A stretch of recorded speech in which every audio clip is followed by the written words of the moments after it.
especially right now without LeBron, Lakers are struggling. Let me tell you about a team I hate, all right? I know the Dallas Cowboy fan is here, so I had to make sure he knew how much I hate this team. I'm ready. I've often said that the people who run baseball, they try very hard to ruin it.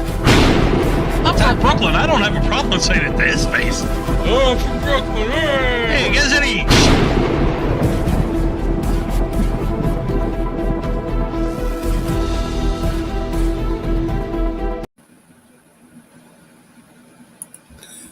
This is a presentation of Northeast Streaming Sports.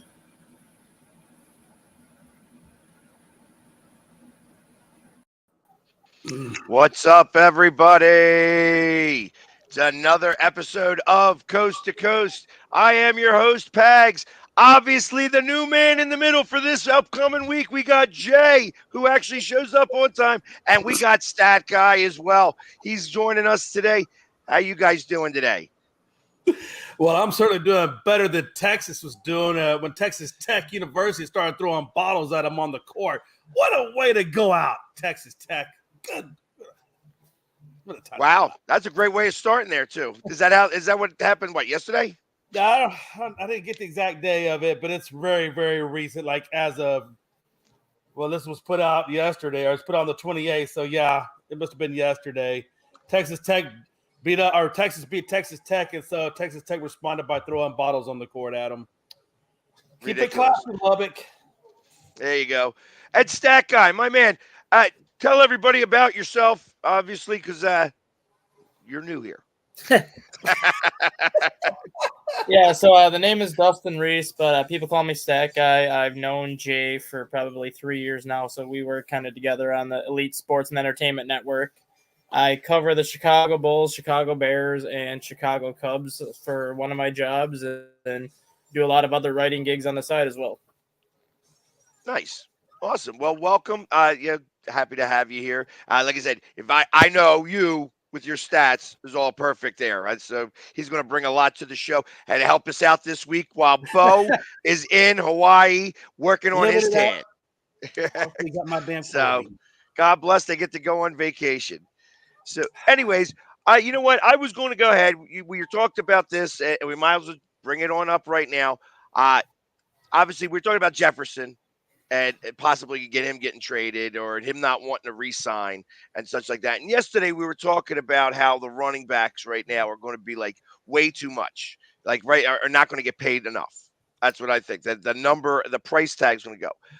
What do you think is going to raise? What type of position is getting paid more money now because of that? Because obviously when they're taking the money away from running back, I know some goes to the quarterback, but now other positions are going to be making more money.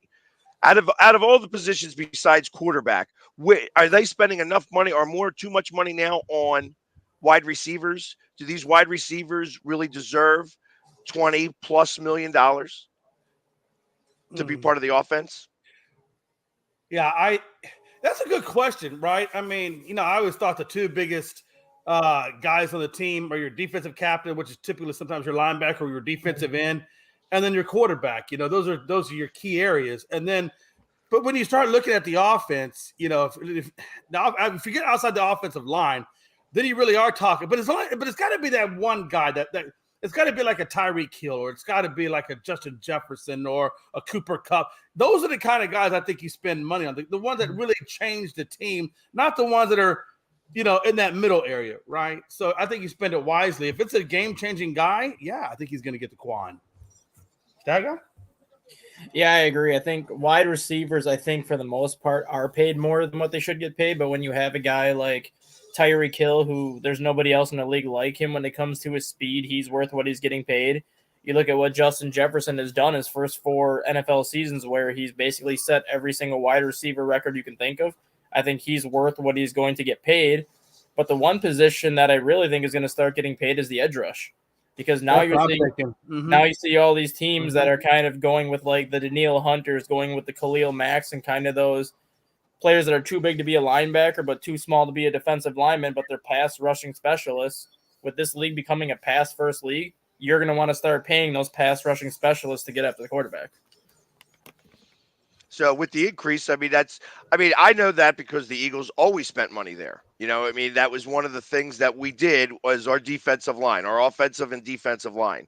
Of course, a couple years ago when we went to the Super Bowl, we were getting to the quarterback at a record's pace.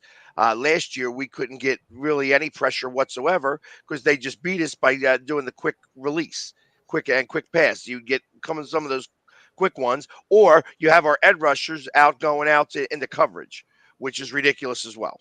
So, but I just kind of think about that. The wide receivers that you mentioned are, again, all pro wide receivers. Right. When you go Right. with like a Valdez Scantling, which is what really started the conversation, now he's getting dropped, and that they're saving $14 million by dropping him. I don't think he was worth $14 million. He just won a Super Bowl, though. Right. You know what I mean? So, you can't take that away from him. But I don't know. I watched those playoff games too. There was a lot of drops.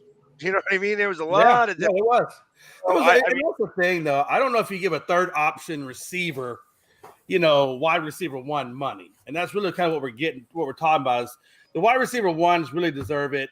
The wide receivers twos and threes, your third options, they really don't. If you want to put the money anywhere outside of a wide receiver one, I'd probably put it in the tight end. If we're talking about pass catching people, because really the tight end now is starting to become more of a utilized weapon in the short game, or just right across the middle as a security blanket to some of these quarterbacks. So if I was going to go put the money in the wide receiver one, I'd definitely put it in the tight end. But Pags, even you and I know, we talked about this yesterday. Your offensive line, man, you got to put that money in that offensive line, man. That really is your bread and butter. If you don't have the right guys in that personnel, it really doesn't matter what you put on the outside. As flashy as it is, and I know the wide receiver is a flashy position to put money into. Without those workhorses, those Clydesdales down in front, those flashy things don't really get utilized a whole hell of a lot. With the exception being Joe Burrows. You know what I mean? What you were saying about the tight end, though, Jay, outside of Hawkinson, Kittle, Kelsey, and Mark Andrews, are there really any tight ends that are worth $10 million a year? Because I think Dalton Schultz is in there. Dalton Schultz with Houston, yes, but you really don't have many tight ends that are going to be kind of like that number one option when it comes to receiving wise. Most of the tight ends are for run blocking. They're possession receivers that'll move the chains. Right. But there's really only 5 tight ends that I would consider game-breaking, game-changing tight ends that deserve the kind of money that Kelsey and Kittle and Andrews get. Yeah, but what I do think about that, I'm going to answer that before you do, Jay, is that the tight end position is the modern day fullback as well. Mm-hmm. That's what the tight end has become because he's always put into motion, and he's going to be either closing off the edge or being like the lead blocker in some cases for the running backs. So there's a lot of different ways that position has become the new fullback position. So ultimately, that's why I think that even a mediocre tight end could make more money. Because if you are able to block, maybe you don't have the best of hands or not maybe you probably have sure hands. It's just that you got to go right down because most of these people, the problem is they don't know how to carry the ball and they get that ball knocked away. That's the reason why most tight ends don't get the ball thrown to them because they fumble. So but the thing too, I think is, it's only right. And again, the tight end position in my mind in this league is becoming a growing position, right? In other words, it used to be, Tony Gonzalez with the Chiefs, Witten, Novacek, with the Cowboys. And then now you got Tom Brady, was one of the other quarterbacks that utilized the tight end a lot. Now Patrick Mahomes clearly is utilizing the tight end a lot. But, you have to have a quarterback that is willing to use that security blanket and willing to give him the ball to do that. And if you look at Ferguson. Ferguson sat behind, what's his name, Dalton Schultz for a hot minute out there in Dallas. And then once Schultz went to Houston, now look at Ferguson. I guarantee that guy's got a hell of a lot of receiving yards. Yeah. A lot of receiving yards. Only because Dak made him that way. And a lot of these quarterbacks just don't use the tight end as much as the select few that really make these other guys known, right? Well, I know about the tight end because the tight end is typically the killer for the Eagles again with Dallas. We have been killed versus tight ends a lot with Dallas. Schultz, same situation. Novacek before him, and I mean, yeah, that's always been a thorn in our side, and it doesn't matter who it was. And the Yeah. Giants kind of used the same situation when the Giants used to beat us. When they used It to have was like always the tight They end. always had Jeremy Shockey, who was kind of the first of that stretch the field tight end. Yeah, he was but Mark Bavaro was also a Yeah. really good tight end who they really only utilized him in certain situations because they needed to have that release because we could get to the quarterback pretty quickly. So that was kind of the way they did it back then. They just kind of got it over, the rusher's hands, and were able to knock it out, and he just would kill us all the time. And Bo mentioned it yesterday when we talked about Jimmy Graham. When Jimmy was down there with Drew Brees in New Orleans, he was doing great things at that tight end spot. I mean, he was making a great name for himself. He goes out to Seattle, and Russell and Gino and company did not use him for a damn bit, and then he kind of just faded out a little bit. So it really depends on the quarterback and how much they're willing to use these tight ends and get them the ball, because there's lots of good tight ends out there, and that tight end is a great position when you utilize it, Pags. And Pags, we're talking about the fullback spot. I mean, you can utilize them a bunch of different ways, really. Taysom Hill is another great example of how you can utilize a tight end in different spots, different aspects. I think one thing you're going to start seeing too, which could affect the tight end market too, is I think you're going to start seeing a lot more teams do what Buffalo does with Dawson Knox and Dalton Kincaid, where you have Dalton Kincaid as kind of your stretch to field tight end to get you the yards. But then you have Dawson Knox, who's more of your block first and kind of your red zone threat. So you might have a tight end that's getting you a lot of yards and not a lot of touchdowns. Then you might have that secondary tight end that's getting you more touchdowns and less yards just because of the way they line them up. I see Bo's chiming in, but Jimmy couldn't block it all. Bo, I hope you're using that SPF 150 we talked about. I don't want you coming back all splotchy with skin cancer. I just hope that there's not enough rain, or there's not too much rain that they can't take off. I gotta imagine he's at the airport right now. He ain't in Hawaii that's just right. yet. Yeah, you're right. He's probably at the airport. It's way early in the morning over there, so they might just be getting started. Make sure you stretch the legs, Bo. It's a long time in that seat. I guess it's not too bad from over there. What's that got to be, like 7-hour, 10-hour flight? I don't know. Oh, it's already the flight delay. There we go. So, hey, feel free to chime in then if you want to come on in. Let's go. I knew that's the hard part. You got to deal with the weather up there in Seattle. So, but so as we're talking about the different money that teams spend and such like that, the Eagles, for instance, don't spend any money on linebackers. Right. And typically that's a weakness. You know what I mean? That's one of our weaknesses is the linebackers most of the time. Yeah, and I hope he spends the money. I hope he spends the money on Michael Parsons. I don't have one yet. I'll be down there soon. I don't have my spring trading hat on yet. That's coming, though. It's definitely coming. I'll tell you what he does have on: a few pillars behind that back. Right now, and some ice. Because I tell you, it's still not 100% yet. But they said it's going to take a little bit. That's fine.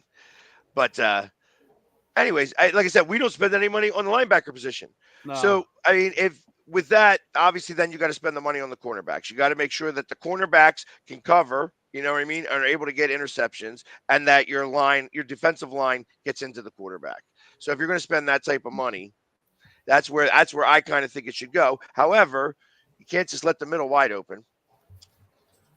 Yeah, well, now that they've gone to this 4-3, it seems like a lot more of these linebackers, like I use Michael Parsons' example, TJ Watt is another one, that are starting to take over, some of these captain roles and starting to be the guy that calls the plays on defense. They should put money in those kind of guys. I don't know if every linebacker you're putting money into, but the ones that are special, like a Watt, a Parsons, or like, way back in the day, those guys, they're special ones you put money into. And hopefully Jerry will not be cheap, and he'll actually give Micah that money he deserves. So, well, hopefully. But I think he also wants to become an Eagle. I know that he says no. But I think that he really likes it here in Philly. So He don't like that. no, he's cold always weather. giving He wants to Philly. stay He's down in always giving Dallas. Philly some love. He comes to Sixers games and stuff like that. So, I think that there's a possibility there. So, do you watch any of as I'm going to talk to stat guy here for a second. Do you watch any of spring training? Do you I go watch through that? I watch every single spring training game start to finish. Gotcha. Uh, and how do you think your Cubs are going to look this year? A lot better now that they got Bellinger, but I still think there is some question marks that need to be addressed. I would have liked them to get another starting pitcher because Kyle Hendricks is in the final year of his contract. So now you're running into next offseason with who's going to replace Hendricks. You still have some rookies in that rotation who are unproven. I mean, Shota Imanaga is supposed to be good, but he's still a Japanese pitcher coming to the American side for the first time, so you can expect him to struggle a little bit this year. There's questions in the bullpen. There's still some questions with the lineup, but the team is loaded with prospects, and that's kind of the one thing that they're kind of banking on. And I always try to caution a lot of Cubs fans, basically saying, yes, we have prospects. Yes, we won the World Series with prospects before, but they're still just prospects.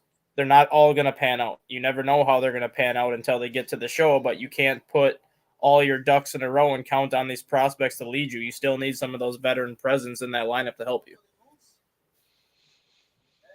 Yeah, because it's hard to find that unless somebody's going to really try to step up. Obviously, with the Phillies, it's simple. It's really Harper's. That's Harper's clubhouse, so that makes that real easy. You think Bellinger's going to be that guy? I think Bellinger and Dansby both, because both of them kind of have that longevity when it comes to the playoff experience, because being with the Braves and Dodgers, they were constantly in the playoffs. They've both been the World Series before. They both won the World Series before, so they kind of have that veteran leadership role. They kind of know what it takes to get to the playoffs, what it takes to get to the World Series. And now it's up to the young guys to kind of take on that mindset. But the one thing that I love, and I always go back to 2016 when the Cubs won the World Series, when those young guys got called up, they didn't know any better. They didn't realize that the Cubs had a 108-year drought. They didn't really care about all the curses that the Cubs were supposedly under. They just went out there and played baseball, and sometimes that is the benefit of having so many prospects, is because they don't know what it's like to win or lose. They're just going up to play fun baseball, and teams that are playing more fun are usually the teams that have more success. Teams that drink together win together. That is the old adage there, especially when it comes to baseball. Teams that drink together win together. Hell yeah. Yeah, so. Well, yeah, no, that's true, though. By the way, Michael Parsons, now I understand why he has such an affection for Philly. He's actually from Harrisburg, Pennsylvania. And he went to Penn So State. that explains a lot for the Philly love. So I ain't got no hate on that. I ain't got no hate on Micah. Hey, look, that's where you're from. Hey, it's all good. Just remember where you played for. But I'm sure he does. That's not the problem there. No, but yeah, I agree with that whole, that was the thing with the Astros. And I still think that culture is down there with those guys. They like to play with each other. They bond with each other. Abreu, a lot of those guys are from the DR and those similar places. So they get that brotherhood. Maldonado, I was sad to see him go. I think he went to the Cubs. Am I right, that guy? He went to the Cubs in 2021, but now he's with the White Sox.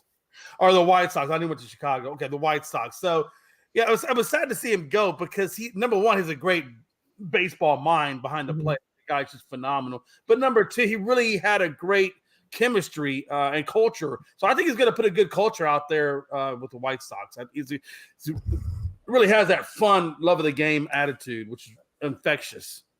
And kind of what you just said, Jay, like when you look at Houston and when you look at the Cubs from 2011 through about 2015, both of those teams were solely relying on prospects, and they were not winning for about 3 years. And then when you got to 2015, they started to win.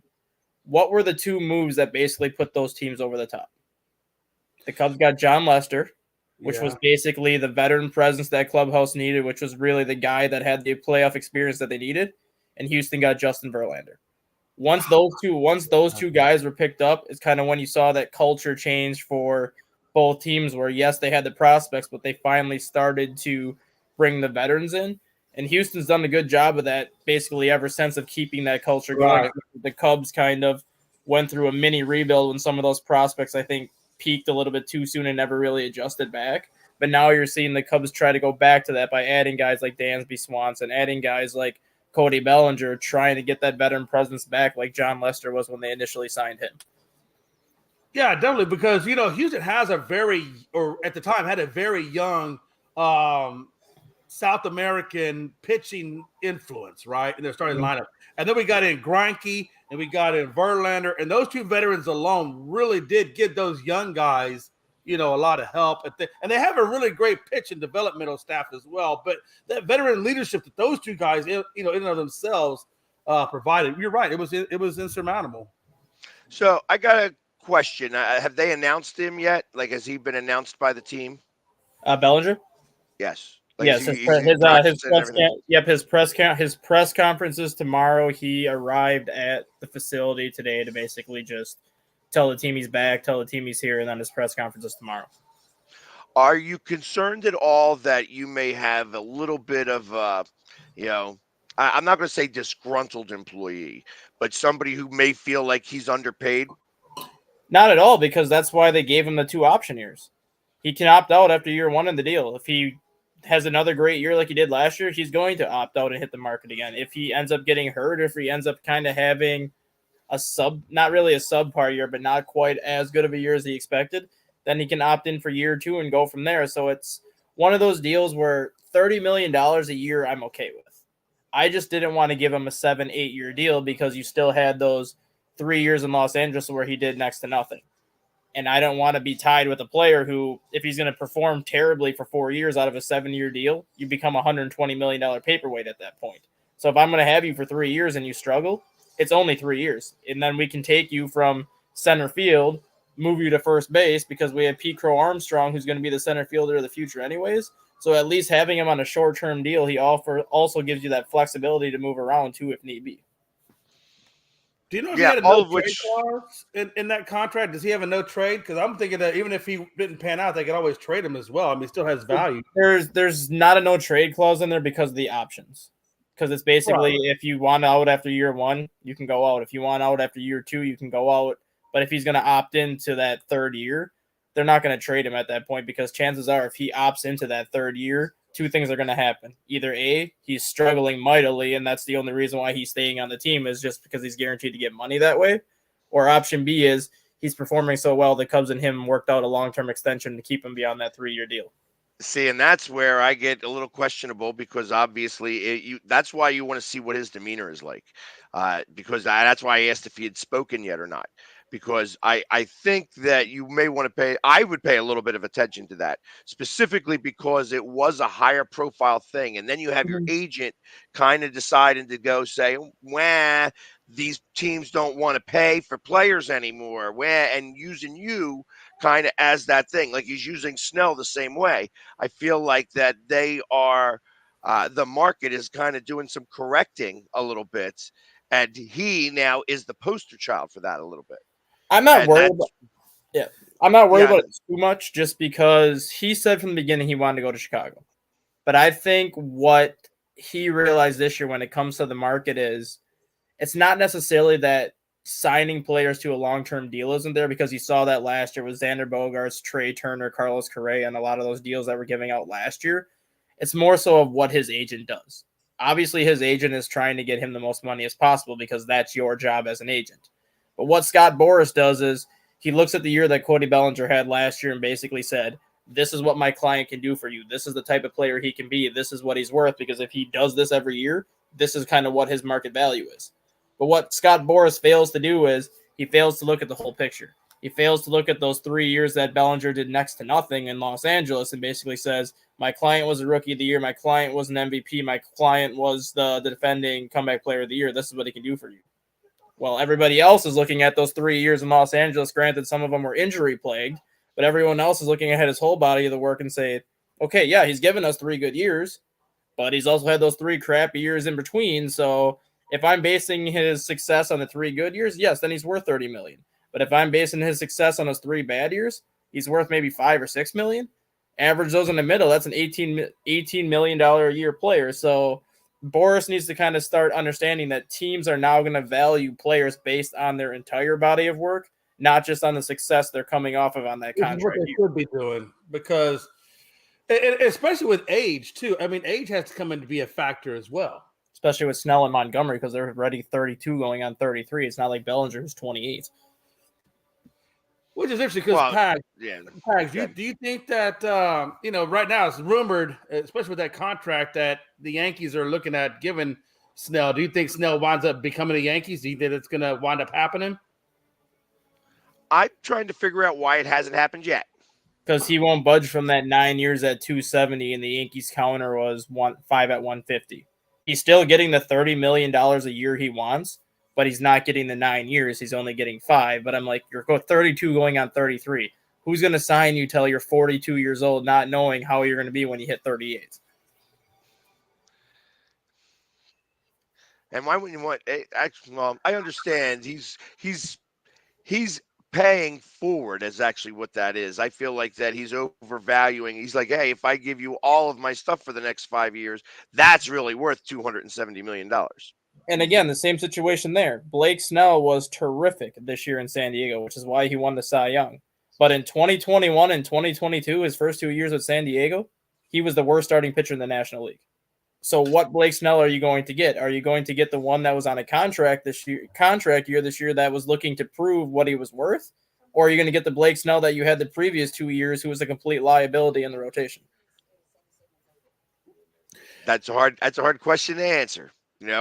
Ultimately, because if you go by the work ethic and the whining, I mean, he's got to be, I guess it's how interested he is to try to get on the field.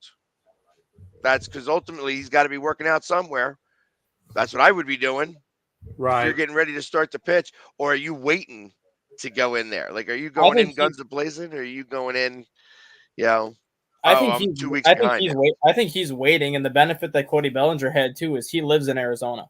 So he's been working out in Arizona basically since January, basically waiting for a deal to come. So he's actually been at least doing some kind of workouts because he lives kind of in that Arizona area versus Blake Snell doesn't even live in Florida. He doesn't even live in Arizona. So it's not like he's actually at a spring training facilitated area where he's able to do all this kind of work. Yes, he probably does his own stuff, but it's not being able to do the same kind of workouts you would have if you were in the spring training area. That's kind of what I'm getting at. So like I guess we'll know. I guess we'll find out. The Yankees like to spend money in bad ways, so this wouldn't be the biggest surprise to me. I am doing it for 9 years though. Like in 9 years, he's only been up here in the majors for 3. No, he's been in the majors for 8. He was with Tampa for 4.5 years, and then he went to San Diego for 3.5. But yeah, but with Tampa, he was lights out too, though, right? I mean, he's been not really. His first 2 years in Tampa, he was about a 500 pitcher. Then he won the Cy Young in. I'm not talking. I don't care about 500. He played for Miami, so no, I'm thinking with the ERA. The ERA of those years is really what is going to tell me anything.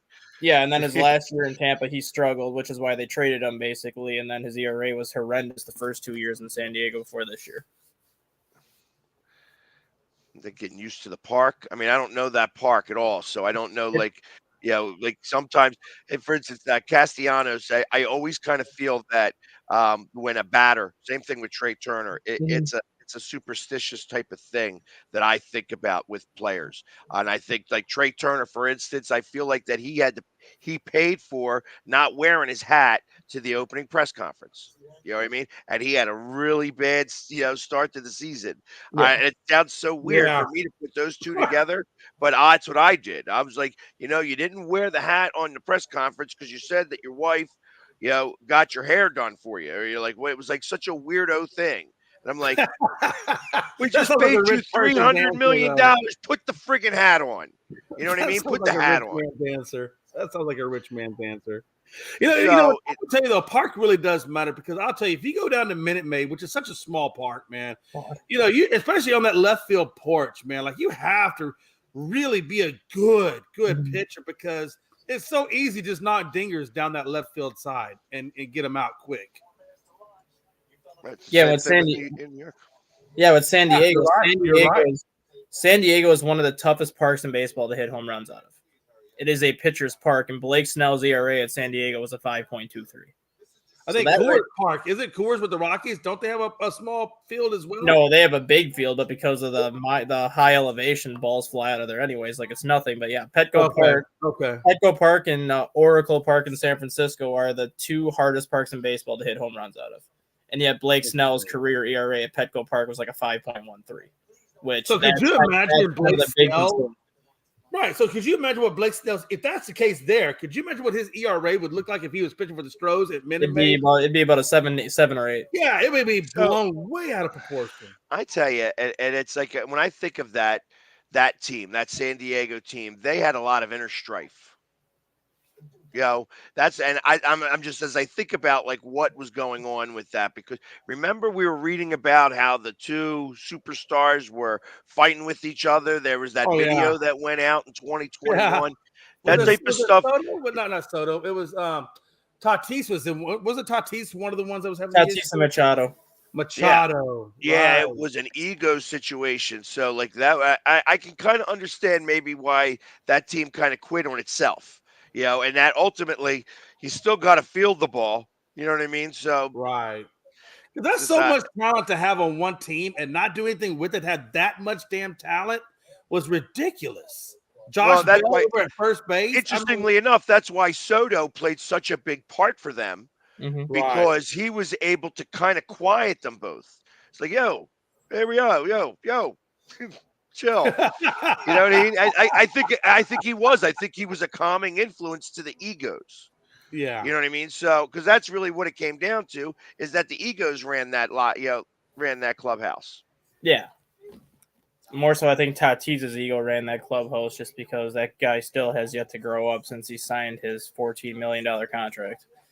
Well, that team just needs a really strong leader. Like, with the Yankees, when they had brought over A-Rod, there was a lot of ego on that team too, but Jeter was a very strong leader, and he was able to make it work. And that's what the Padres didn't have was strong leadership. They had all the talent in the world.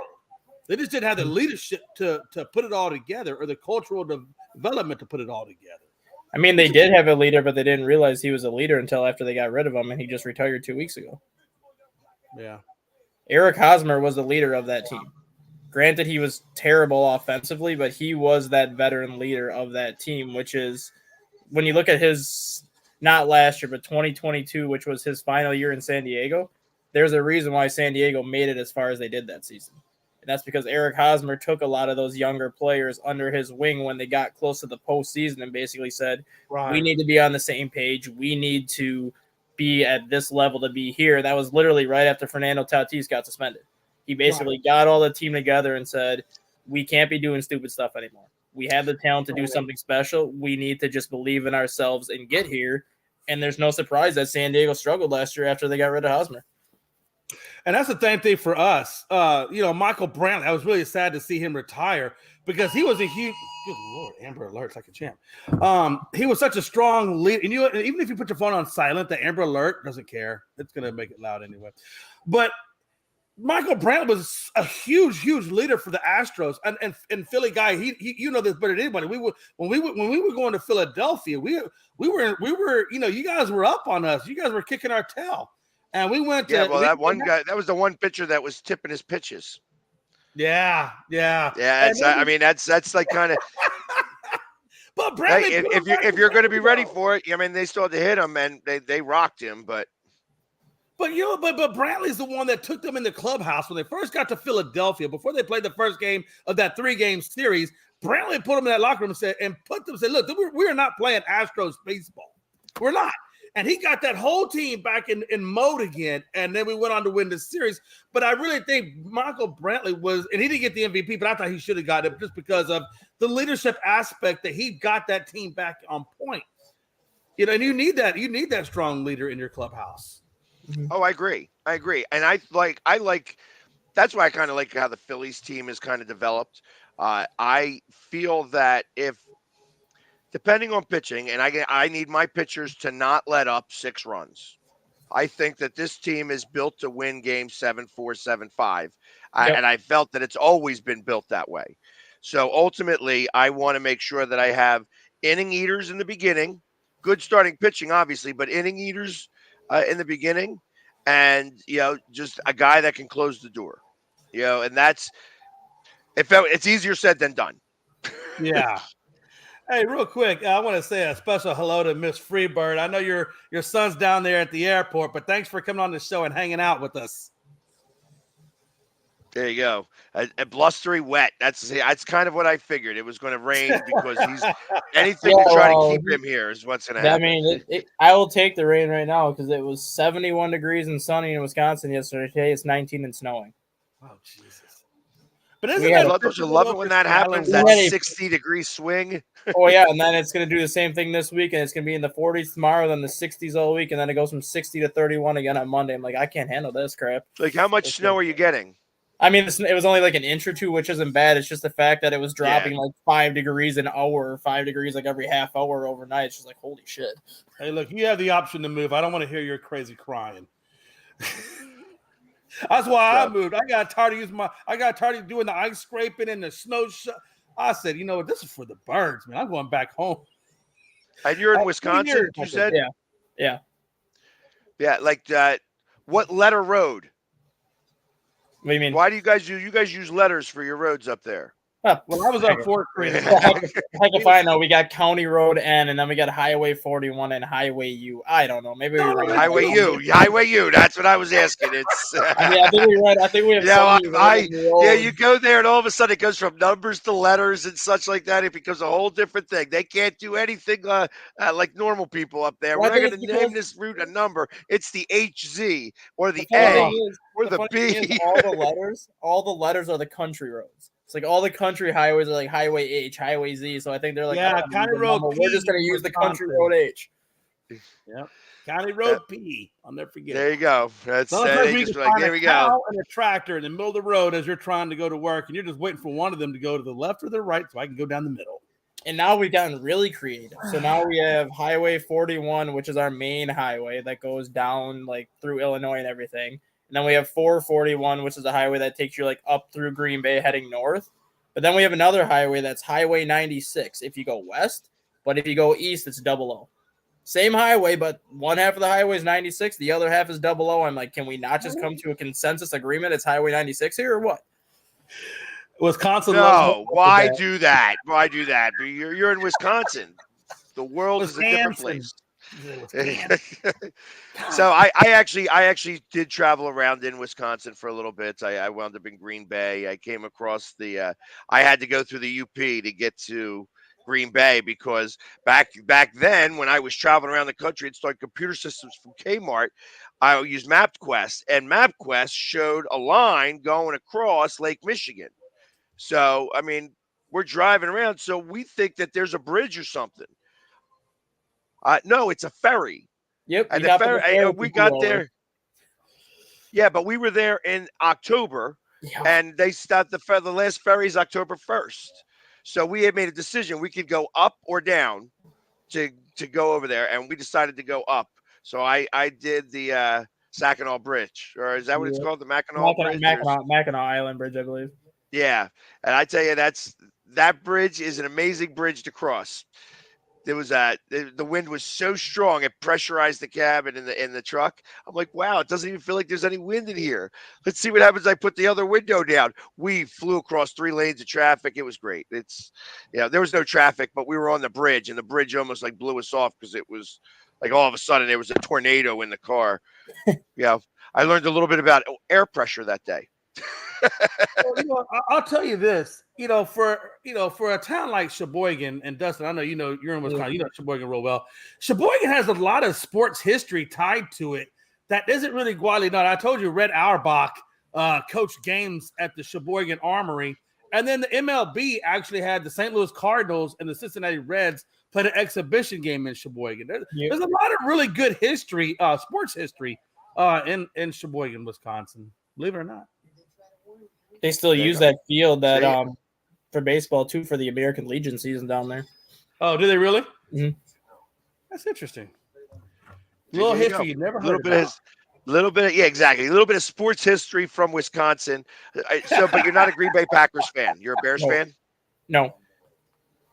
I am a Viking fan because my cousin actually went to high school with Randy Moss. And when they were in high school together, my cousin tells me the story all the time. Randy Moss was the reason why he quit playing football. Because my cousin was Really? like a 6'2", 190-pound, 2.5-star cornerback in high school. Then Randy Moss shows up and basically it makes my cousin look like a middle schooler on a high school field. He's like, "Yeah, we're done here." So yeah, I might basically said whoever drafts Randy Moss, that's who I'm going to end up following, and he went to Minnesota. Huh. There you go. Well, If anybody, Pax, let me ask you this. So Red Auerbach, he's the second winningest coach in NBA history, right behind what's his name? Not Pat Riley, the other one, the one that's Chicago Bulls, Phil Jackson. So Phil Jackson is the winningest. The second winningest is Red Auerbach. Do you know the one place that he said he could never win a single game? The Armory. The Oregon Armory. Isn't that crazy? And this is like the winningest coach, second winningest coach in basketball history. I think he's 0-9 there or 0-10 there, I believe too. He's played quite a bit of games there. Oh yeah, never could win a game there. See, we're not at Rocky yet. We are not at Rocky yet, but we it's haven't coming. got to It's Rocky coming. yet. We were at Wisconsin sports history, which is really fascinating. I guess over in Saginaw, I've been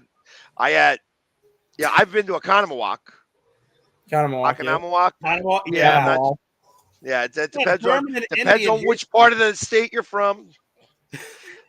See, this is what happens when you travel around the world. No, you need to watch.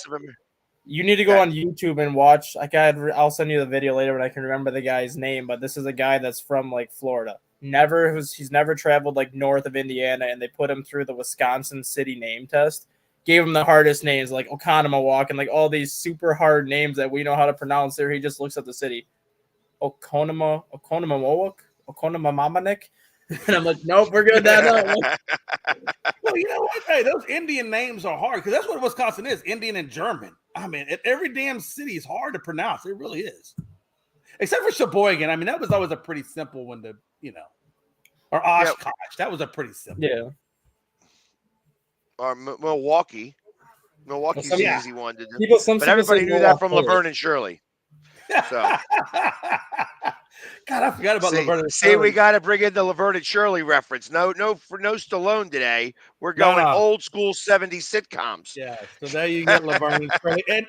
And let's not forget our best friend Lenny and Squiggy. God, Lenny and Squiggy. Exactly. See, we're of that age. Stat guy, you look like you're just too young to know what we're talking about. I'm younger than you guys, but not that young. Got you. Well. Do you remember Laverne and Shirley? I've watched it. I just never. I mean, obviously it's not on anymore, but I've watched it on like TV Land and AMC and some of those older channels. See that TV Land? That's where people who want to know what the 70s look like, they go to places like TV Land. Yeah, they do. And they go back in the nostalgic world. Yeah, well, it's. Bro, watch the Brady Bunch. You watch, reruns of the Brady Bunch. My favorite show is on TV Land, and I don't even consider it that old yet. So. What, the Brady Bunch? Fresh Prince. Fresh Prince of Bel-Air? Yep, that's on TV Land now because it's officially 30 years old, but I grew up on watching that show pretty much since I was like 6-7 years old. I think I was in high school. I had stuff like Family Ties and all those different types of television shows. Like I was more 80s television, and I always watched sports really more than anything else. But there was like Family Ties and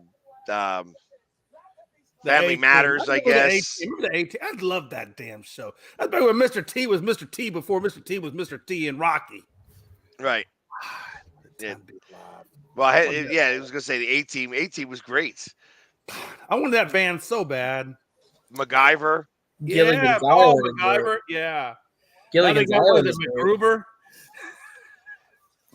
Who's the boss? See, I loved Alyssa Milano in the beginning. Yeah, like she was definitely but that was she's a hottie. See, the funny thing is she's still a hottie.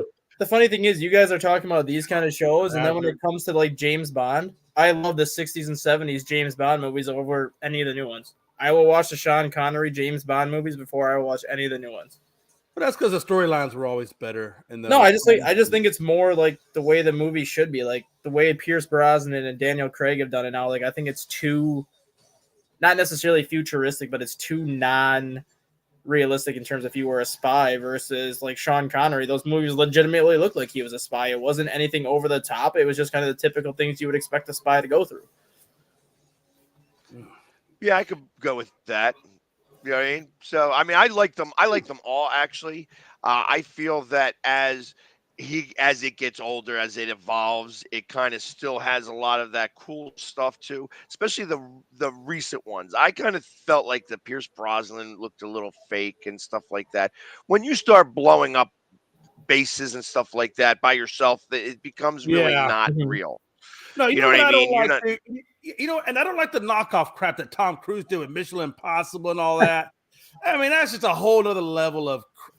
I just didn't like. I don't know. Maybe y'all liked. I didn't like. I've any never of even seen a movie. Tell you the I truth. watched one and I vowed to never. And I watched the first one and I didn't watch any more after that. And I was like, no, I'm it's not a not my big cup of tea. I'm not a big Tom Cruise fan besides his older stuff. Yeah, but he was pretty Yeah, I hot. mean, Nicole Kidman was see, pretty hot. Days of Thunder though, that was pretty hot.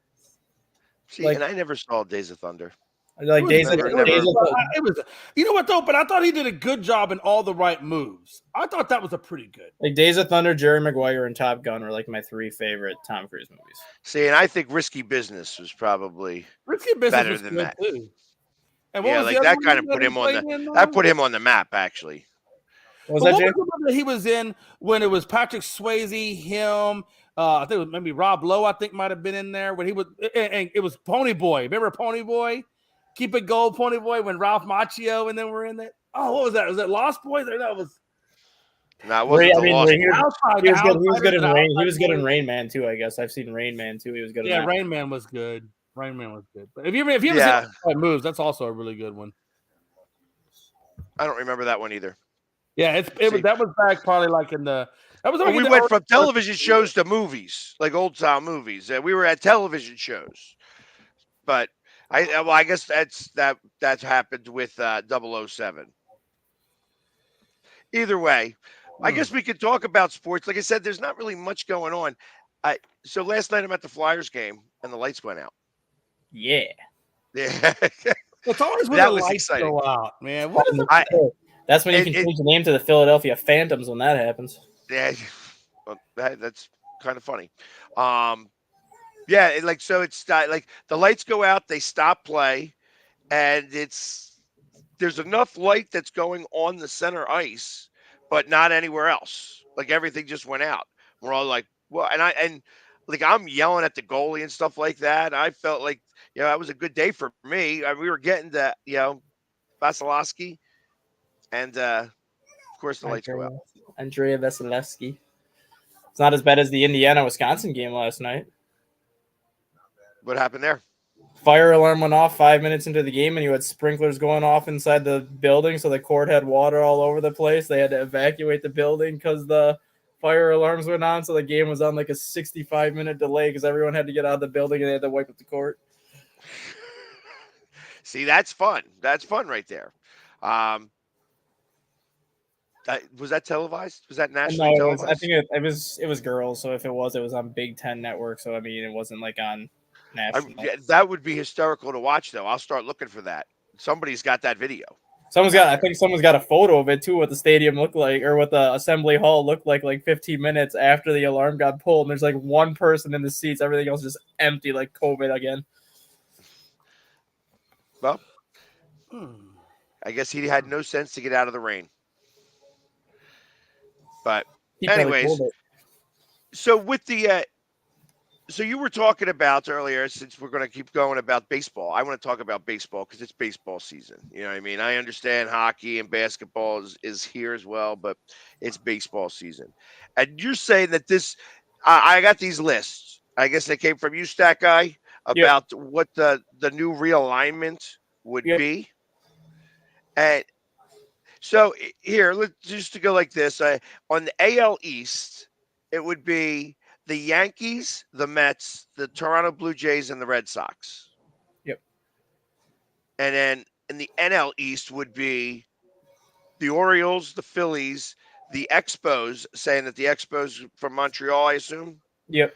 And Pittsburgh would be in that. So would be Montreal is definitely getting a team. Montreal. So Montreal is 100% guaranteed to get a team because Really? they pretty much have been guaranteed that for the last 10 years, but they will not bring one team in. The only way they expand is if they bring two teams in at a time. Otherwise, it creates too much of an issue with having an Yeah. odd You number got of how do you teams. play? How does somebody Yeah. play? So they basically told Montreal when Rob Manfred renewed his contract back in 2021 that you guys are getting an expansion team when we expand, but it's not happening until we can get that secondary market to go with you.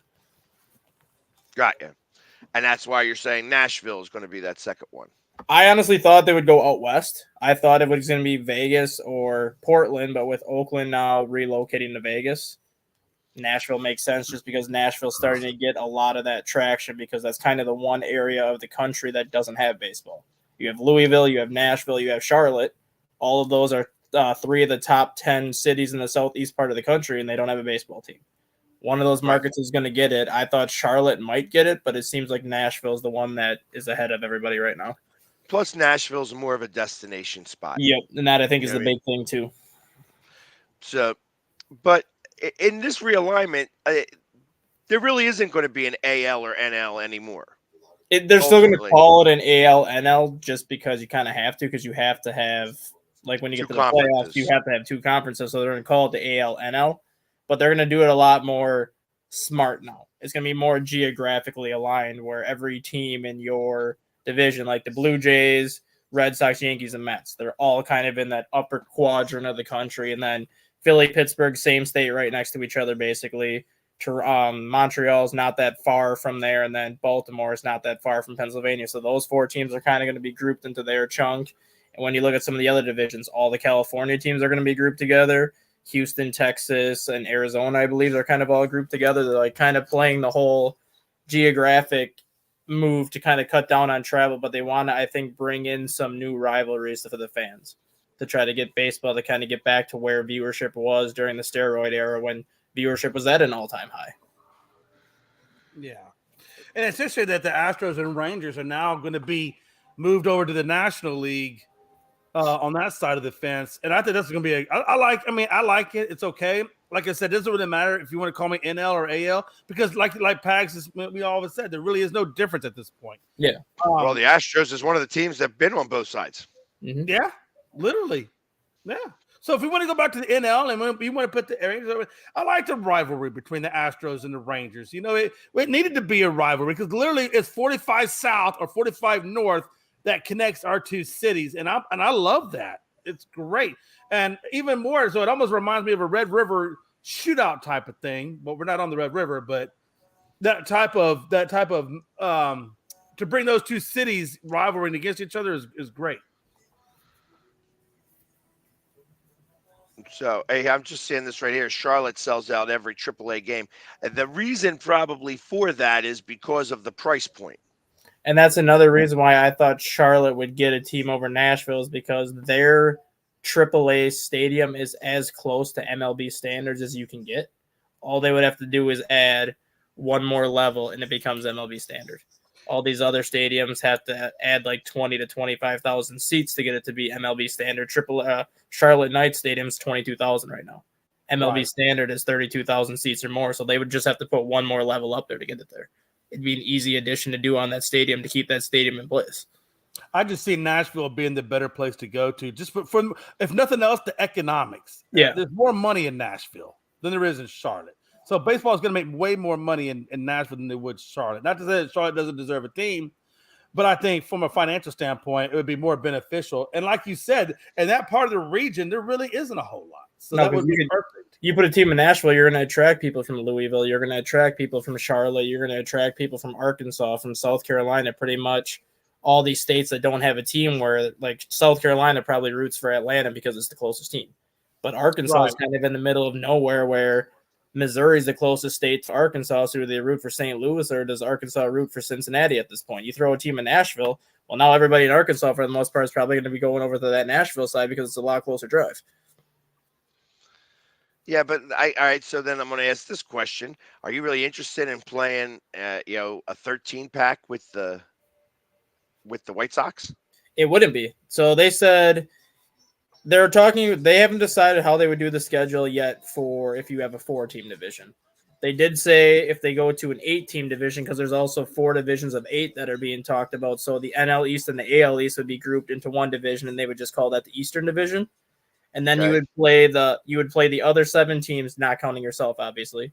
You'd play the other 7 teams in your division 10 times each, which makes 70 games. And then the other 92 games would be split between the remaining 24 teams in baseball, which means you would get each team 3 to 4 times. So you would still play every team in the league. It would just be 10 times against your own division and then 1 series against every other team. I like that because I like more divisional games because it makes it easier for the divisional teams. If you're like a middle team and you're trying to move up in the standings, it gives you more opportunities to battle and get to the top of your division. So I like that. I like the more divisional games. I mean, I'm a fan of it too. I like that idea. I like having more divisional games, but if there's more teams in the division, that makes more sense. You know what I mean? Yeah. So I would much rather. It'd be set up literally the same way it's set up now, as opposed to you're not playing everybody in the National League twice. It would be you play everybody in your division that 10 times, and then the remaining 24 teams are getting 1 3-game set or 1 4-game set, either at your place or their place.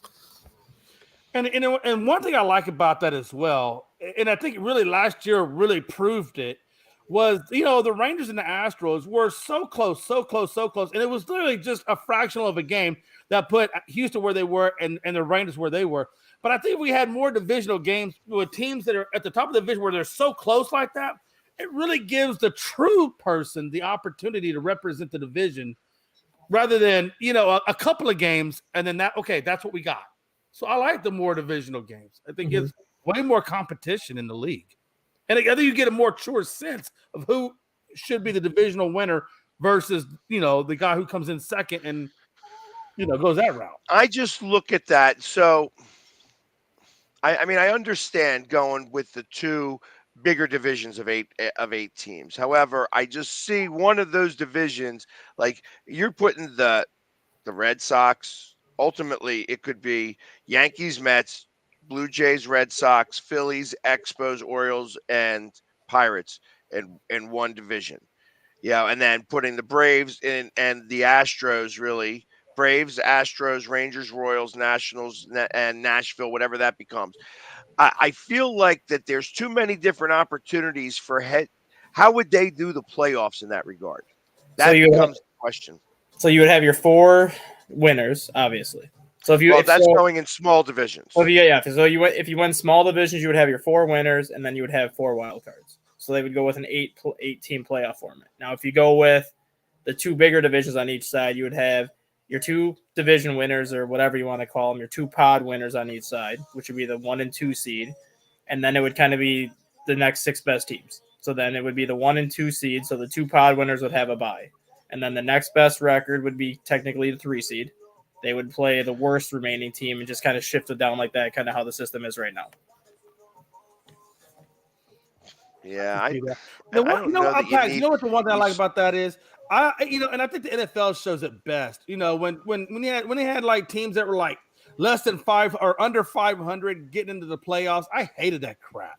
It gives the better teams the option of getting in there versus a team getting in there just because they're the quote unquote divisional leader, even though their record sucks. Mm-hmm.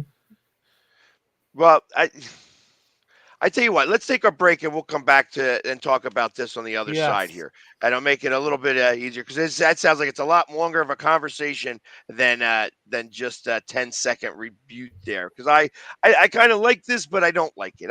I'm not a big fan because I feel like you got the Phillies, the Yankees, and the Mets all going to go there. And like there's a good chance that 2 of those teams ain't going to make it because of it because they're beating each other up too much. So, and it's like I would rather spread it out. I like just having 4 teams in the division and playing them a 13 spot and then doing, like I said, having maybe the other teams where you have you have 2 series, a home and an away series with that other East section, and then the 3 across the board because that really would equal the same amount. And on that note, we're going to take a station identification break, and we will be back in just a few moments. I mean, you can see right now without LeBron, Lakers are struggling. Let me tell you about a team I hate. All right, I know the Dallas Cowboy fan is here, so I had to make sure he knew how much I hate this. Oh, I'm ready. I've often said that the people who run baseball, they try very hard to ruin it. I'm from Brooklyn. I don't have a problem saying it to his face. Oh, I'm from Brooklyn. Hey, guess any.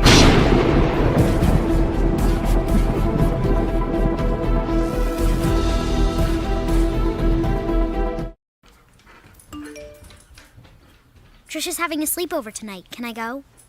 I wonder about Lucy's friends. What should I say? I know you're only 10, but one of these days a friend will offer you a drink. And alcohol at your age can lead to so many things. None of them good. So can I go to the sleepover? Lucy, I want you to promise me I something. finished my homework. Bigger promise. If there's any drinking, I want you to say, "No thanks, not my thing." Mom. I promise you. Your real friends won't care. Deal? Sure. Really? I promise, Mom. They really do hear you. Did you pack your toothbrush? For tips on how to start the talk, visit underagedrinking.samhsa.gov. A public service message from the Substance Abuse and Mental Health Services Administration. Sometimes, all you need to change your life is a sign. A sign that says, "Hank, this is the place you've been looking for." And sometimes that sign is an actual sign that's mounted to a building. 1 second, I'm looking at a sign. I know what you're thinking, and no, I don't love B-dubs just because I'm a buffalo with wings. Frankly, that's offensive and reductionist. Cause this place, come on. It's like they took beer and made it into a place and then gave that place sports and chicken wings. And the people? Cuba. The best. Oh! What the is going on, Marty? This isn't a game. This is trivia. Yeah, this place is kind of like heaven. You know, without needing to get hit by a bus. Let's go, sports bar.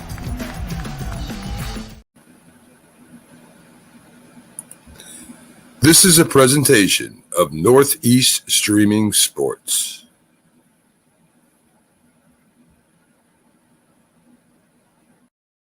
So We are back. So I did actually pull up how they would do the playoff format while we were on break. Okay, awesome. So they would go with a 14-team playoff format. And they would not actually go based off of a winner of each pod. So all 32 teams would be in play. The teams with the two best records out of all 32 of those teams would get the 1 and 2 seed. Best record would go to a first round bye. So they did a simulation with these 32 teams in play, and the Dodgers finished 105 and 57, and the Braves finished with 103 wins, so they got the top 2 seeds. Dodgers ended up with the number 1 seed and received a bye, but they would play the winner of the 2-7 matchup, which ended up being the Astros and Padres. And then the number 3 seed went to the Brewers, who would play the 6 seed, the Cardinals. And then the number 4 seed would play the 5 seed. And then the same thing on the other side. The Braves, having the second best record, get the number 1 seed and a bye on the other side. And then the same format, they would play the winner of the 2-7, and then you have the 3-6-4-5. So essentially, there would be no real division winner. Where you would just have the 2 best records would get put as the 2-1 seeds on each side of the playoff bracket, and then they would just kind of go record by record after that. The next 2 teams are the 2 seed, 7 seed, 6 seed, 3 seed, so on. But not reseeding. Not reseeding, no. So it would just go based off of record. So basically, the 14 best records would make the playoffs, and it would just be top seed or the top 2 records get the 1 seed. The next 2 records get the 2 seed. It would just kind of go off like that. I like that. I don't know how they would determine. Yeah, but you know what I don't like though is that by being the number 1 seed and you're going to play against because really you should be playing the winner of that case against would be the 4-5. Yeah. Or the 3-4. Yeah, whatever it wound up being. Which I'm sure they'll make the adjustment later on, but that's just kind of how they have it laid out right now, which I like that idea, but I just don't know how they're going to determine like who goes where. Like obviously each one seed's going to go on one side of the bracket and the other. But then you go with the next two teams. How do you decide who goes where? Right, and are you going to have a 5-game series? Like I said, initially they were having that 3-game series because you have to make it only a 3-game series. You can't give them too much of a Yeah. break of the number 1 seed. You want them playing baseball, you know what I mean? So it can only be a 3-game break realistically. So because again, you want to continue to play baseball I every think it every would have, day. I think it would have to be best of 3 that first round, best of 5 the next 2 rounds. I think the World Series would be the only one that's 7 games. And I'm okay with that. That's fine. That's fine. I No, don't because mind. I think well, I mean, because it's right now you're playing Yeah. for the NLCS and the ALCS is 7, and Yep. Right. then It's, so it's still gonna be, you're still gonna be 8 wins to get yeah, I just to, think through the I just championships. think it'd have to be a best of 3, best of 5, and then the best of 7. Otherwise, you're going into possibly mid-November. Then by the time that World Series is over, if you go best of 3, best of 5, best of 7, best of 7. They want, yeah, I figured like they want to bring it all the way to November 10th. Yep. Like for some reason, I feel like that's their cutoff date right now. Like I don't know Yep. why, but like November 11th, they want to have it's no longer going to be the October Classic. You're going to hear Well, I'm about about to guys say, yeah, like because Mr. it takes over the November month and of stuff. October. Yeah. It's like a dual month. However, the Playoff. season ends kind of early this year because it does end on the 29th. The Yeah, but 29th of September is Starts March 28th though. right. So, I mean, they're moving it up earlier. They're trying to start earlier, I guess, because they see this coming. Mm-hmm. And they're thinking that the month of October is going to be all baseball. It's got to be all that. So you got to have the 3 games. So if you're ending on the 29th, you have one day off on the 30th, first, second, and third. If it goes for that, if you're going to go full amount there, because then everybody's going to have one more day off at least, I'm even okay and with giving him a couple days off. Like if the season ends at 29th, go 3, 4, 5. Give him like 3 days off in case like one team's on the West Coast and they have to get out to the East Coast or whatever. Give him like 3 days off and do like 3, 4, 5 for that first round, and then give him the 6th and the 7th off, and then yeah, do but the then the number one, that's the problem. The number 1 seed is the one that winds up getting screwed there yeah because now they're not playing baseball for 10 days. So it yeah just can't happen that way. It's yeah it becomes almost a disadvantage for you to try to get the number 1 seed, which is part of the reason on why you're winning these games in the first place. yeah. So it's like you wanted to have a little bit of what's going on, but I feel like that the Phillies specifically, it's better for them not to have that bye. It's Mm-hmm. better not to do it because you get into the rhythm, and Right. those first couple games actually get you in the way that you're going to progress in the playoffs. Yeah. If you're a little sketchy in the first games, you're usually going to be sketchy in the next, and you don't know if that's going to be good enough. But Mm-hmm. if you get Yeah, everything, I've never liked my team having a whole lot of time off in the playoffs. I mean, I want to keep them playing to keep that momentum and that rhythm going. Well, let me ask: are we overthinking it? Should baseball just say, look, the top 8 teams out of the AL, top 8 teams out of the NL, structure it that way, and then have them go that direction, or I've do you been think it's I've been better to saying have it as this. a collective unit? I've been saying this since the COVID playoffs. Baseball should have stuck with that 18 format that they had during the COVID playoffs. And when they went to the best of 3, you could easily do best of 3, best of 5, best of 5, best of 7. Because when they went with that 18 playoff during the COVID year, that was some of the best playoff baseball we've ever seen. Because you had I would agree with that. you had Yeah. 8 seeds beating the 1 seed, you had 7 seeds beating the 2 Yeah. seed. It's because everybody was on a level playing field. Once that season ended, everybody had 2 days off, and then that first series started, and it all became a matchup of pitching.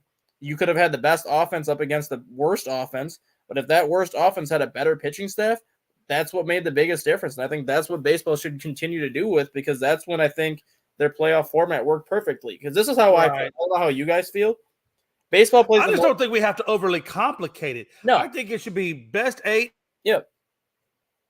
Baseball plays the most games of any sport, but yet they have the fewest playoff teams. That does not make sense to me. I agree with that. I can understand. It used to be 4 teams, and then they went to 5 teams with the 2 wild cards playing each other. Now it's 6, but everybody else has 7 or 8, and they play half as many games, if even like less than that. Well, I mean, and that's why they're trying to move it back and all this other stuff so that they can get more days off in between because they're trying to give everybody 4 days off a month now and stuff like Yeah. that. It's like that's part of the reason why they have to move it so much. I The other thing about that year though was that they only played 48 games. So you were getting everybody at their like summer peak.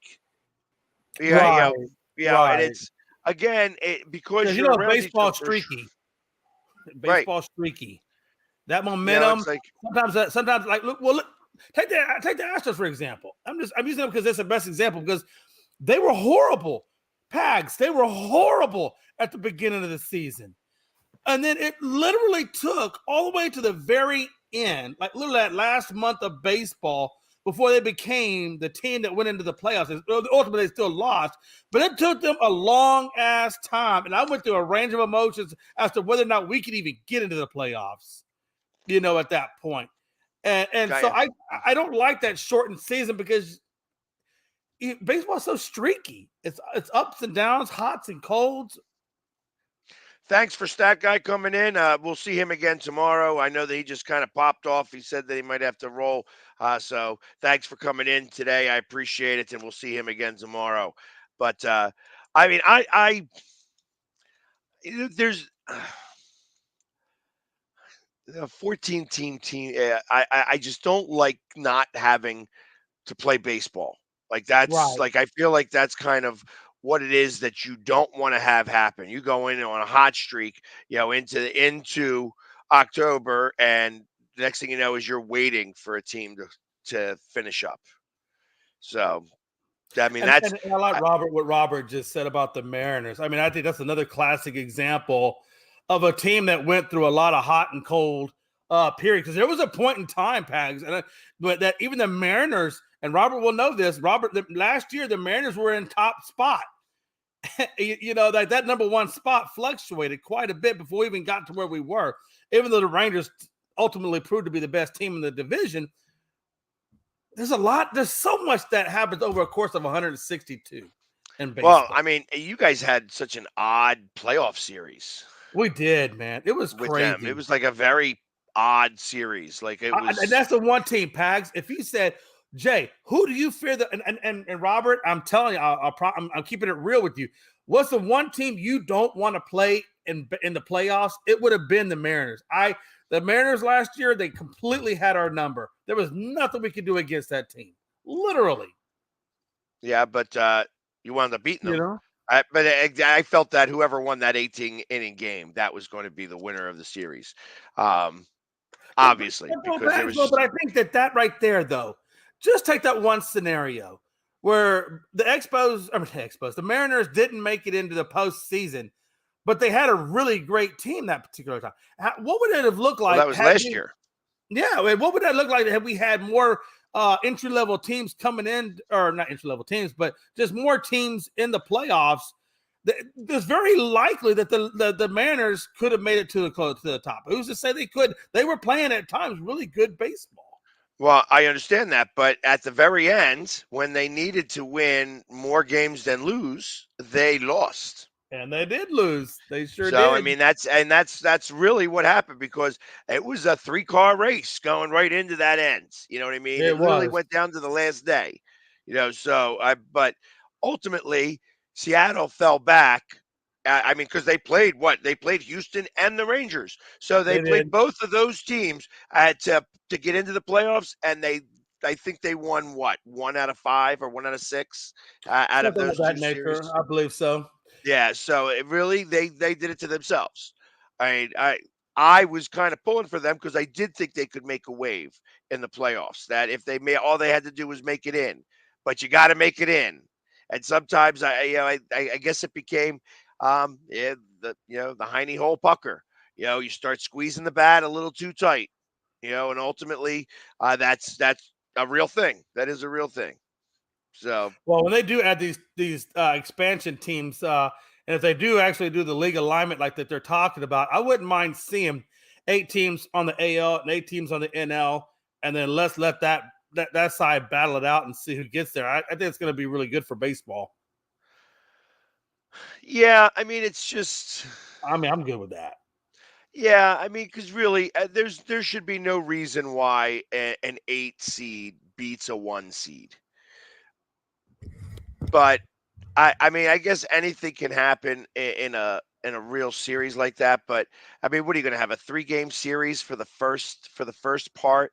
You're going to Yeah. risk that? Is that what you're doing? You're risking your number 1 seed against an 8 seed that just maybe almost sunk their way out or snuck their way in, and you're going to lose the team that's going to be the number one. I mean, I guess you could do it that way, but Hey, you know what they oh, say, Pags? If you want to be the best, you got to beat the best.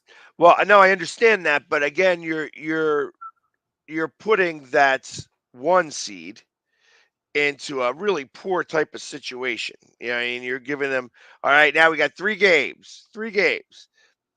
That's just, I don't know. I feel like good teams win over longer series. So are you going to make it a 7 game series in the very beginning? I don't know about that.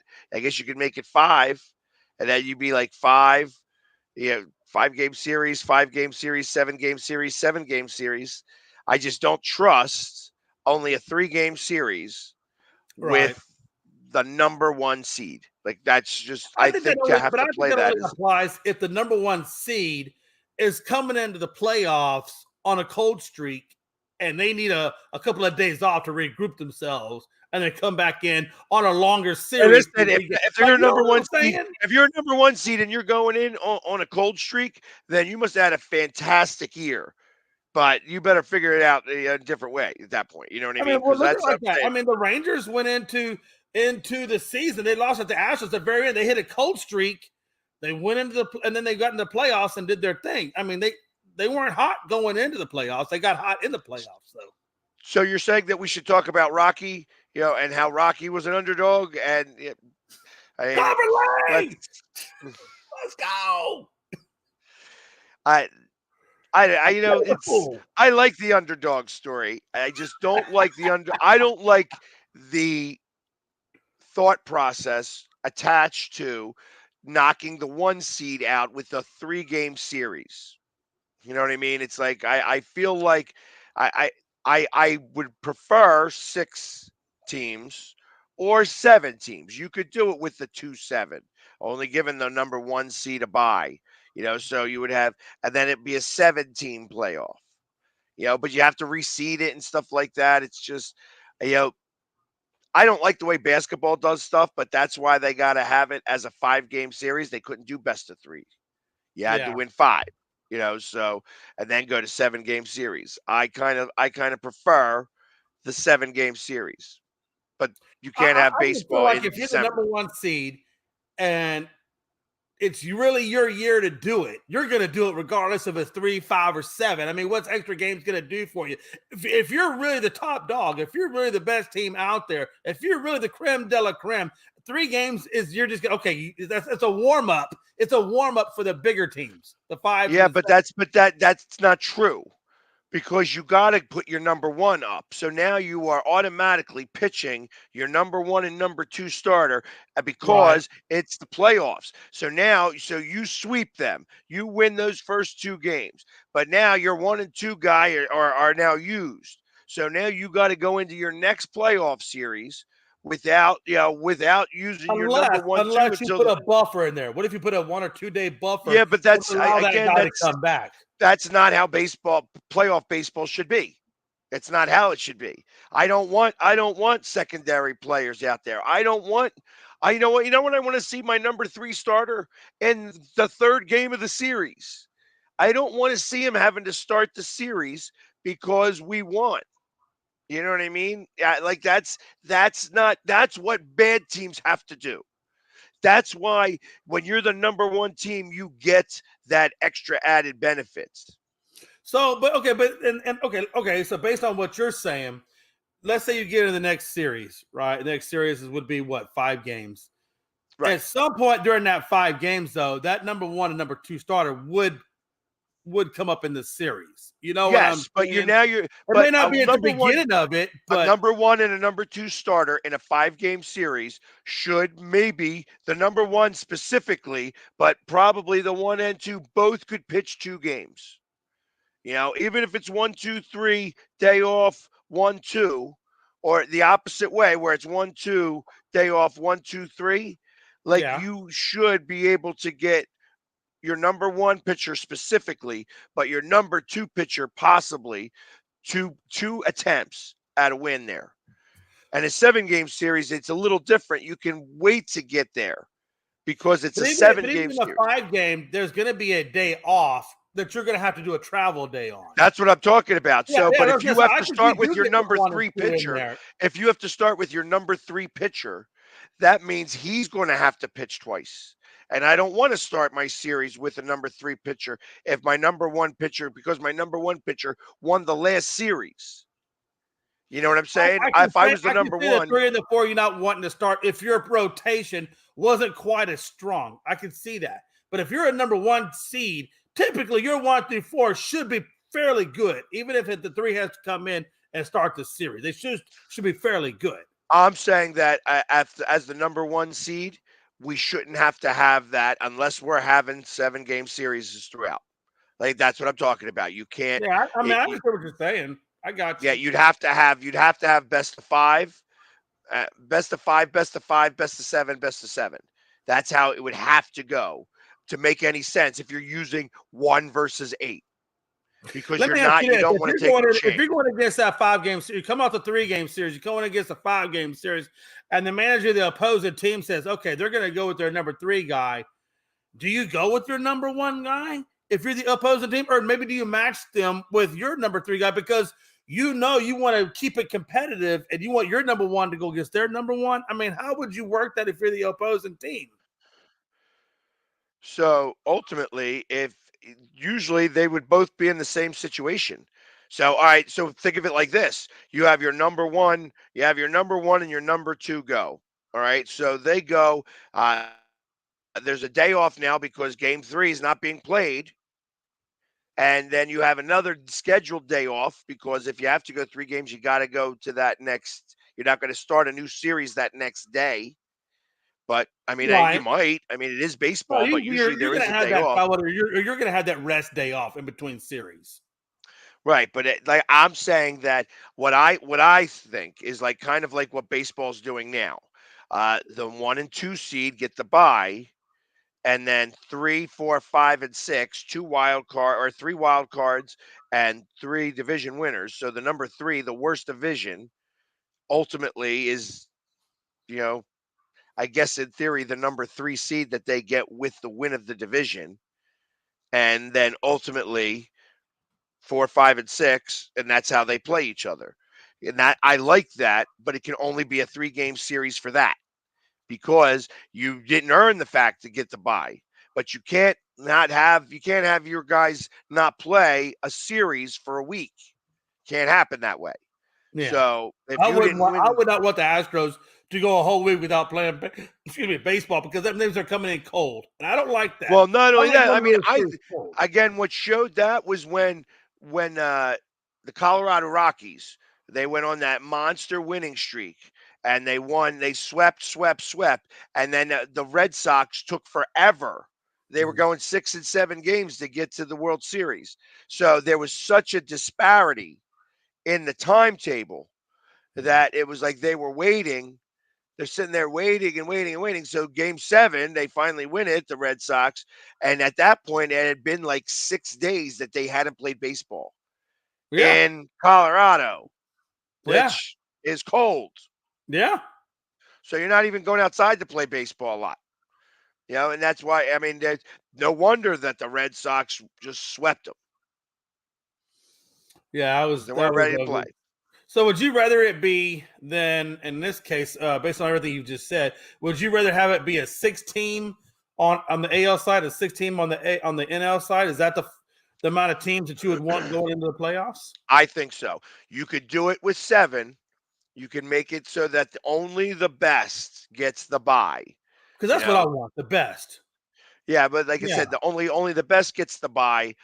And if you're the number 2 seed, but at that Right. point, like I said, the way that they would have it, should be 1 through 16. You know what I mean? So the Yeah. 1 and the 2 seeds get the bye, and that's it. Just those top 2 tiers, and then 3 play 16, and 4 play 15, and 5 play, and then ultimately you have it as a bracket. Right. You know what I mean? No, So I'm that right there with you. Yeah, and I totally get, then and you I would can't definitely reseed is the support. problem. That's kind of what I'm getting at. You can't play Yeah. reseeding games like that. No, I totally get, and I think seven teams on each side would be good.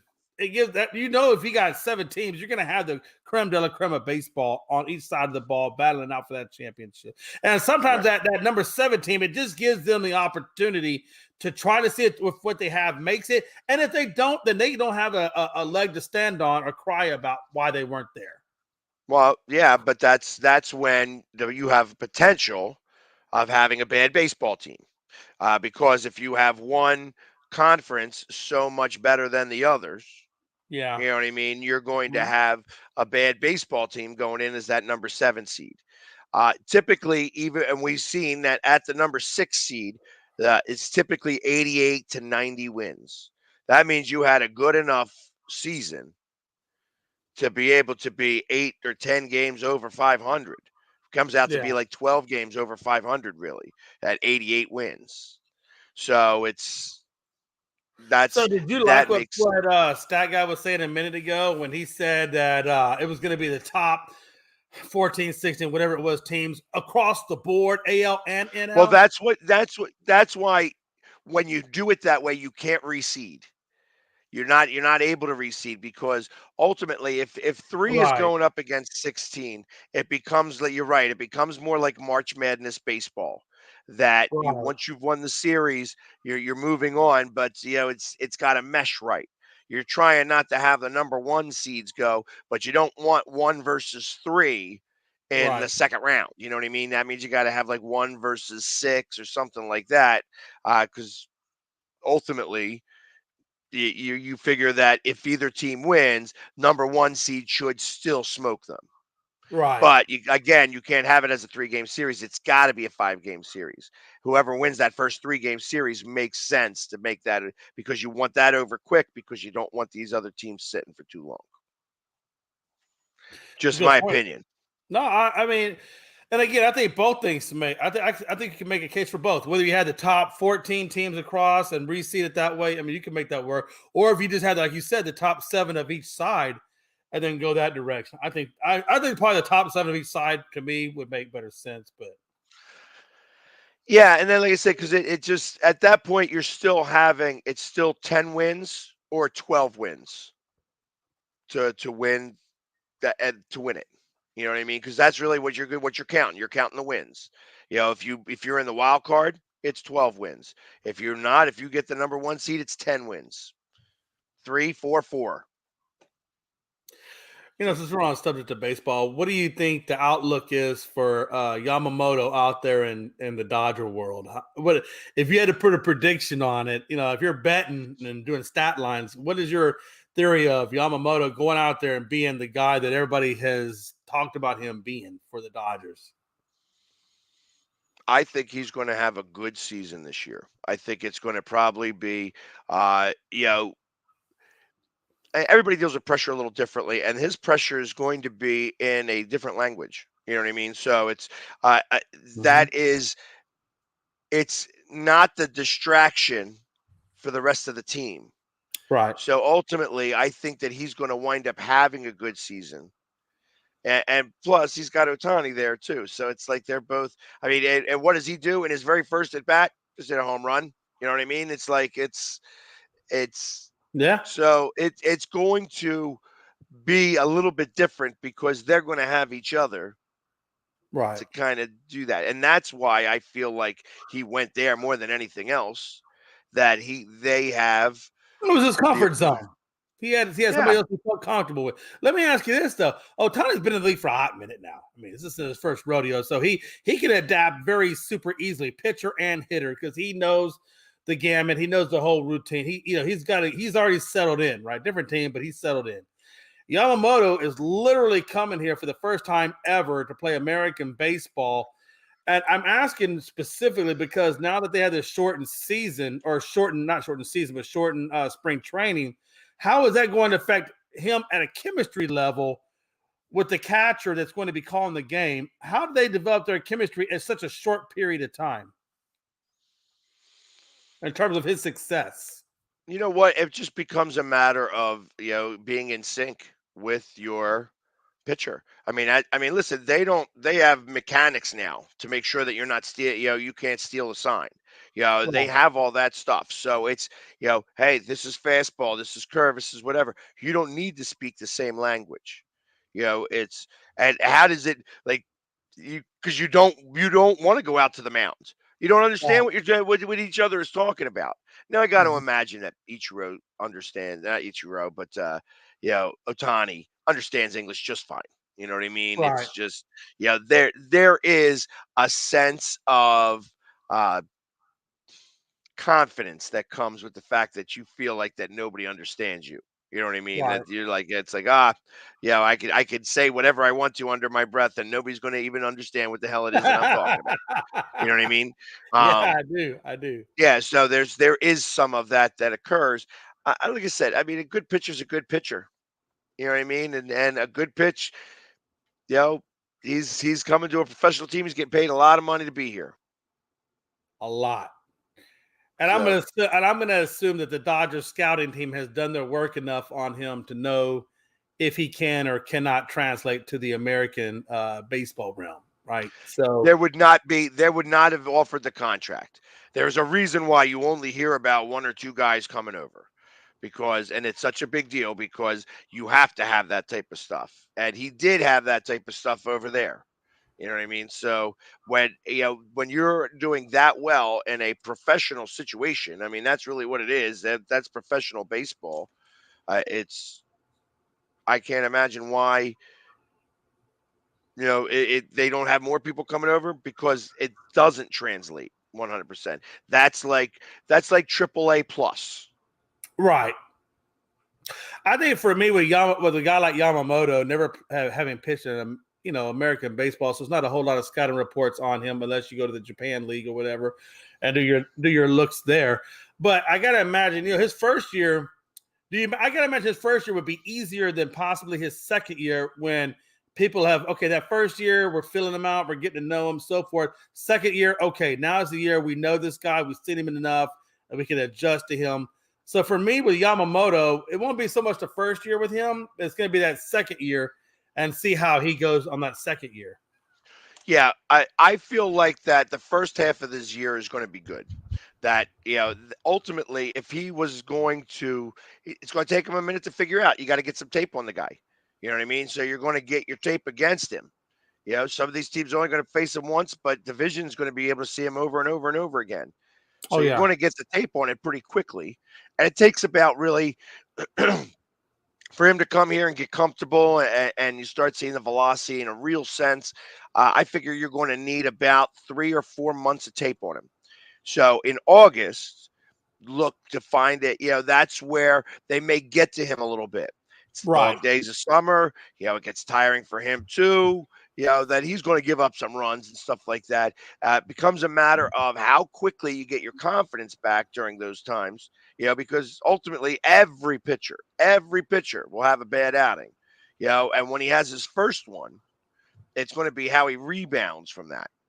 But I think until he gets that point, and it may happen early, it may happen like he may go 12-1, you know what I mean, stuff like that, or the record doesn't even matter. He might be only giving up a 2 ERA. That's really what I care about. I could care less if you're Right. winning or losing the game. If my team can't hit, that's not my problem. A little bit, you know what I mean. I'm doing everything I can to make sure that they don't score some runs, and that lineup should. If they lose a game, if they lose a game 3-2, that's the offense fault over there in LA. Just like Mhm. the Phillies got to score. I feel like that they got to score at least 5 runs. Realistically, I got them at scoring 7 runs, 7 runs a game because that's the number. If you want to beat the Phillies, score 7. You're going to because it's going to take that much Right. unless they ain't hitting the ball. Well, that's You know true. what I mean? So we talked about we talked about this even the last show with how much money we were talking about small market versus big market teams not spending a lot versus teams who have spent everything in the cupboards. The New York Mets, we saw how much of a disaster it was with all the money that they spent. Now you got the Dodgers spending over $1 billion for three guys. Was it 1.3 billion? I think for three guys. How do you think that's going to translate for the Dodgers this year? Obviously, we expect them to be top creme de la creme, but all that money and all that talent, how do you foresee their season if you were a betting man? I don't think it matters the money. And we think of $1.3 billion as a lot of money, and it is a lot of money. But I tell you, they already made that money back in jersey sales over there in Japan. Right. So Oh, yeah. let's be for real there. Japan is a Dodgers fan right now. Mm-hmm. Yeah. So that's just Yeah. the way it is. So Mm-hmm. I can imagine that they've already made that money back. I don't Plus. even mean it from that aspect because God knows, man, when Yao Ming came here, the Rockets were just, getting hand over fist in China. So I understand that aspect. I'm just saying they spent all this money for these three guys and the rest of the team, they really didn't do too much. It was really just around those three guys that they brought in versus last year because, Clayton Kershaw, we know how he does with injuries and, Urias with his issues that he's had over the season. And then they got the other guy, Dustin May. I don't know if he's 100% ready, but or what his issue is. I know he went down with injury last season and they lost him for the whole season. How do you look at the Dodgers as a whole team and in terms of being competitive? Do you think they're going to be the World Series favorites or do they have a lot of work to do to get there? No, I think that right now that they're probably the World Series favorites. I can't imagine, like I can't see anybody beating them, right now. Um, at least on paper is kind of what I'm getting at. Like I think that anybody's beatable. You know what I mean? And like I Yeah, said, absolutely. other teams' heads for some reason or another, the Phillies love going to Los Angeles and playing the Dodgers. Right. For the years we've had there, I feel like we've had their number, and it's does a one pitcher make a difference? Yeah. One hitter make a difference? Yeah. But, every time Otani came to Philadelphia, they got beat. You know what I mean? So he hasn't beaten Philadelphia yet. So I hope that continues, but this is the Dodgers. It's I not bet going you to do. run up against Otani. Yeah, So, absolutely. but Absolutely. ultimately, I think that they're going to be a 100+ win team. So, and ultimately, this is baseball. You're going to win 60, you're going to lose 60. It's what happens with those other 40 that determines how good of a baseball team you are. And ultimately, if you are cutting into that 60, if you're only going to lose like 57, 56, 55, you better make sure that you have the type of team that can put it into the next gear because that's the hardest thing to happen in baseball. And the Dodgers do that all the time. They get in there, but they can't shift gears. They had such a good season, Right. but they can't ever Right. find that next gear because ultimately, I call it the hiney hole pucker. You Mhm. start squeezing the bat a little bit, you start getting a little bit of adversity because you ain't got nothing but those 5 games or those 7 games. That's why I'm Mhm. saying you can't have a 3-game series come down for a number one seed. A team that won 100 games should not have to play a 3-game series. Now, Right. it's possible. It's possible. I mean, you had that one year where both the Dodgers and the Giants won over 100 games.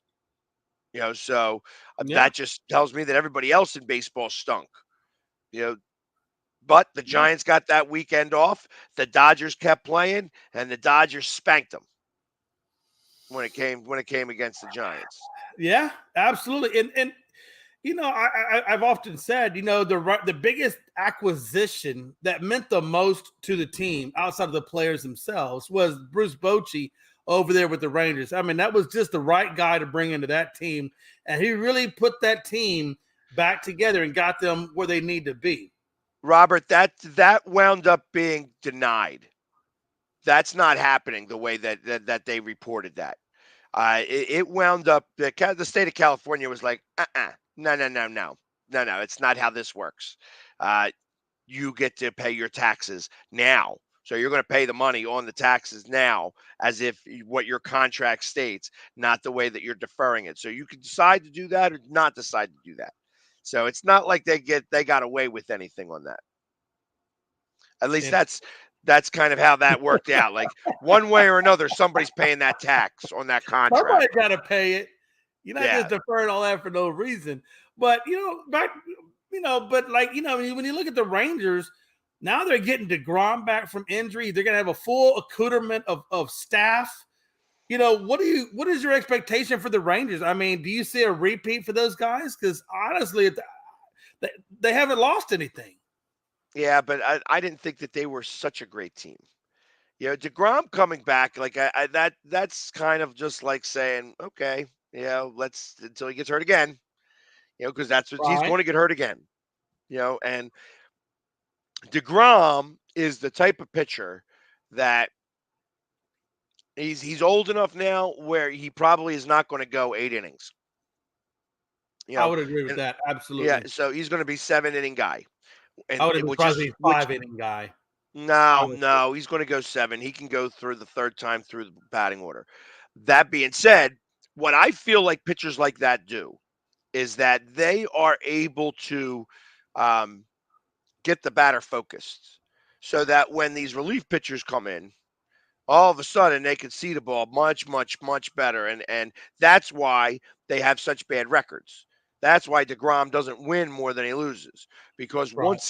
once he leaves, those because you're going up against DeGrom, you're just a lot more focused. So when you got DeGrom, then you got everybody else. And then everybody else doesn't do as well. So that's why DeGrom loses a lot of the games, or they lose it for him. He may not get decisions, or Right. like he'll give up 2 or 3 runs, and that team loses. The team loses 3-2 or 3-1. You know what I mean? But I don't I mean, think I DeGrom hear is you. a playoff pitcher because he You know, doesn't make it that long. and that's true. You're right. But even when they lost him, though, I mean, they still went on and played great baseball with the guys that they had there. In house. I mean, they were a damn hard team to beat. You know what They I'm saying? Like even without him. Yeah, but I also look at the travel, the way to go. I mean, they had to get through Houston, and they Right. played Houston tough all year round, all Yeah. year long. So that was they kind of had your number this past year. Like that's kind of Yeah. what it was. The fact that uh, nobody could win a home game is ridiculous to me. In that Right. series, like That was exactly right. I mean, you're right. And me and you talked about it. I said, God forbid if it had been the Rangers winning the division, which God, I kind of now I wish they had won the division, and us being the wild card, it could have been us against the damn Diamondbacks, to be honest the with you. Rangers did win the division, didn't they? No, Houston won it. That's why we had home field advantage, which ultimately was our disparaging thing, right? Because we lost 4-3 in the series Right, because you couldn't win a game at home. all day. So because Unfortunately, when which God, I hope they However, do. when the Rangers went up 2-0, and Yeah. then you guys came back 3, and made it 3-2 at their house to come Yeah. back and still not win a game, I mean, that's And that's it's coaching. an issue, and I really hope Dusty's not there now. Now we got this new guy, Esperado, or whatever his name is. He came off the bench, and now he's our new bench or our new manager. I'm kind of curious to see where he's going to take the team from here on out. So we'll see if that culture continues or what. But I don't know, Pags. It's gonna be good to see, man. Honestly, I think at the end of the day, I think we're looking for some good baseball. My question is, now that they're tweaking the pitch clock yet again from 20 to 18, I know we've talked about this. What do you think the effect will be on the pitching staff or the hitting staff? Like, who's going to have the advantage, or how do you see this all playing out going into the season? Yeah, just like baseball, when something works, let's fix it some more. I really don't like it. Do I think that there's going to be more injuries because of it? No. I think it's starting to be a little bit of a disparate. Like why you got the times down. You had the games under 3 hours. There was the anomaly that went long. But ultimately that meant because the batters were batting. You know what I mean? Right. It's never bad because of, you know, good defense. You know what I Right. mean? It's doesn't go long because of that. It goes long because the batters are hitting the pitchers. So ultimately, there's going to be some of those games that go 3 hours, but 2 seconds off of every pitch, I guess, it's just all of a sudden everything's now raced.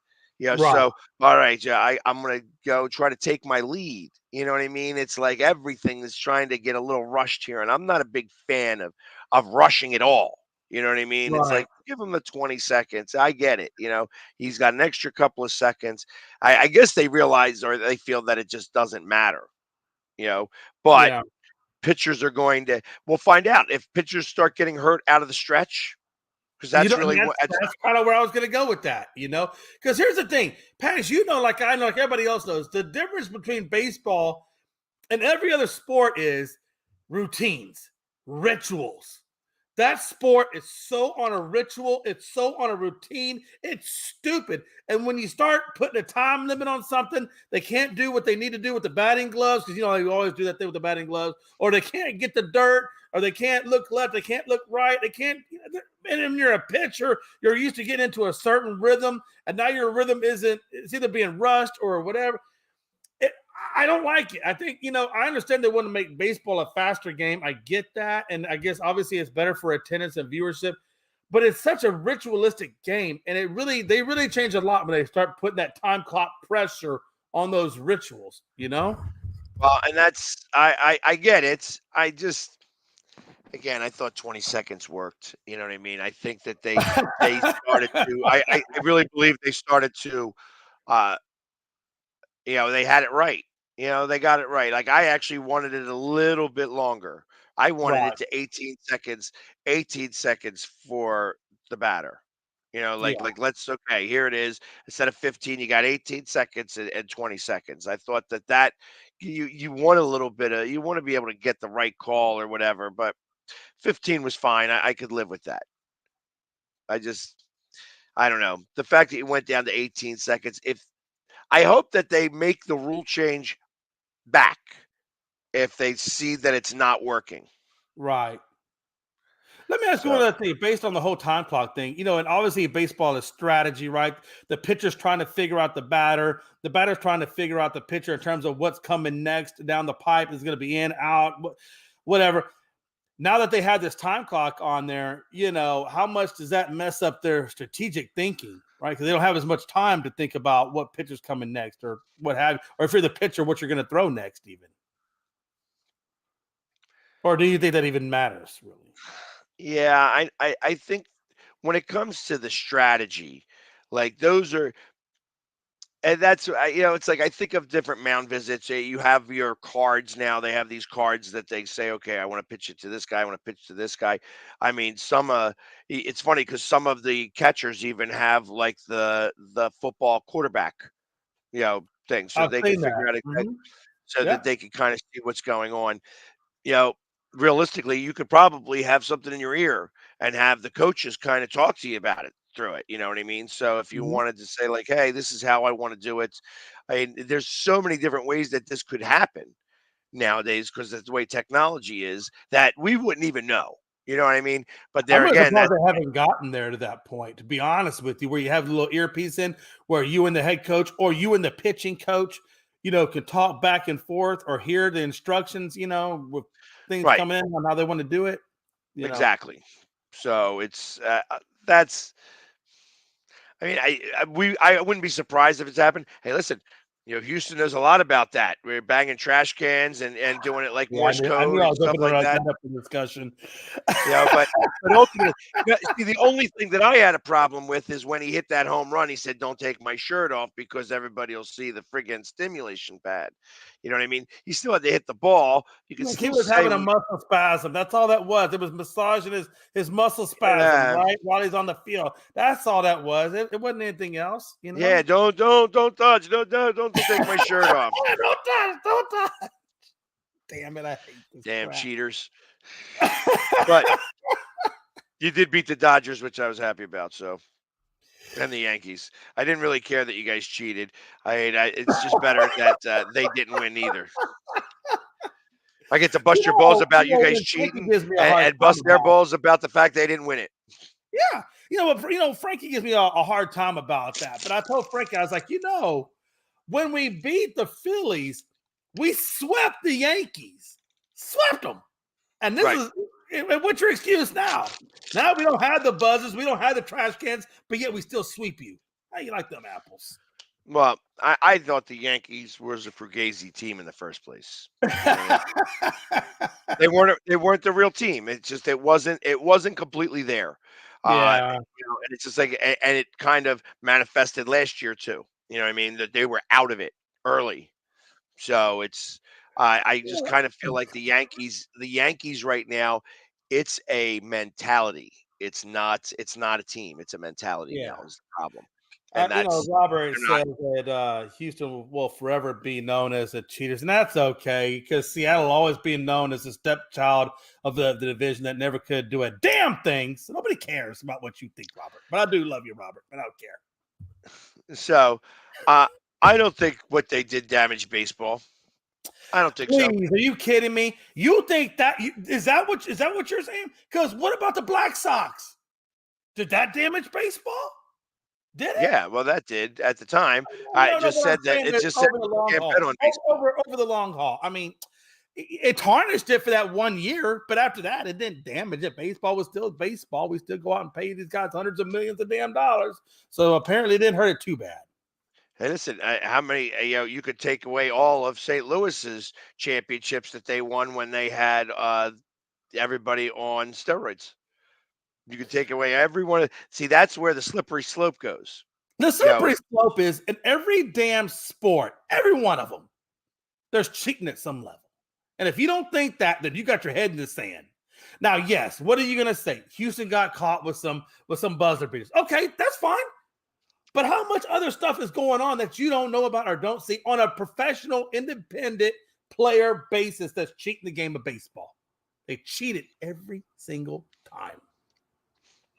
God, what if a you time ain't to be cheating, you ain't trying. Damn it, that's what that's that's what I said the first grade time. My first grade teacher caught me looking at Johnny Schlepp's paper, and I said, "Yeah, you're cheating." I said, "Well, if you ain't cheating, you ain't trying. I'm just trying to get out of the first grade, get to second. Let's go." I'm sure that, yeah, that puts you in the corner, I'm sure, Oh, especially several in first times. grade Well, with my the biggest dunce thing hat. is The dunce hat. I could see those old dunce hats, with the no, point well, up at the top. on every report card, it always said, Jay is such an intelligent person. If he would just ever stop talking. Yeah, we know all about that. And on that note, we're at the top of the hour. So, everybody, tomorrow it will be me and Stat Guy. Jay's got an assignment that he's got to go get done. So we'll get a report from the road. Bo, I hope you get to leave. If not, come on in tomorrow. Yeah, we'll still be here, even though you will not. Hopefully, you'll be in Hawaii. Uh, if not, hop on in. But everybody else, thank you very much for joining us, and we'll be back tomorrow. Everybody, take care. Have a great Tuesday.